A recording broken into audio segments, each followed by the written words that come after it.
నాకు ఈ రోజుకి బడ్జెట్ ఇంత అవుతుంది మీకు మరి ఇంత 5 అడిగారు, ఇంత బడ్జెట్ అవుతుంది, ఏ రోజు నన్ను అడగలేదండి. ఏది అడిగితే అది ఏది సార్ మనం ఇట్లా వెళ్దామండి సార్, ప్రకాష్ రాజ్ గారు అయితే బాగుంటుందండి, ప్రకాష్ రాజ్ గారు, రమకృష్ణ గారు, బ్రహ్మానంద గారు, ఎలా పడితే అలా ఎవరు కావాలనుకుంటే వాళ్ళు సినిమాకి వచ్చేసారండి. మూవీ అనేది నా ప్యాషను. నేను ఒక 30 సంవత్సరాల ముందు ఆ కళ కన్నాను, నేను ఎప్పుడైనా మూవీ చేస్తానని. సో ఇలాగా ప్రతి ఒక్కళ్ళు యాక్టర్స్ కానివ్వండి, ఈ సినిమాకి పనిచేసిన వాళ్ళందరూ ఏదో సినిమా పనిచేస్తున్నాం, ఏదో రెమ్యునరేషన్ తీసుకుంటున్నాం అని ఎవరు ఈ స్టేజ్ మీద వాళ్ళందరూ తెలుసండి. ఎవరు అలా పనిచేయలేదు.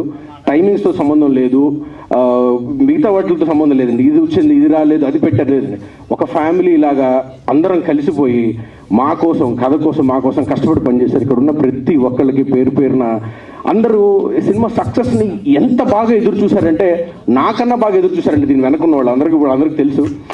I wish, I'm so proud. ఇక్కడికి మీ అందరితో పనిచేసిన చాలా ఆనందంగా ఉంది. మీరు I can guarantee you that Raj Tarun గారిని మీరు ఒక కొత్త క్యాన్వాస్ మీద ఒక అద్భుతమైన ఫిల్మ్ని చూడబోతా ఉన్నారు. వీళ్ళందరికీ అందులో కష్టం ఉంది, అందరూ చెమట ఉంది, అందరూ దానిలో ప్రాణాలు పోసారు. ఇప్పుడు ఈ మూవీకి మీ అందరి ఆశీర్వాదాలు అవసరం. నేను మీ అందరి దగ్గర నుంచి ఆశీర్వాదాలు కోరుతున్నాను.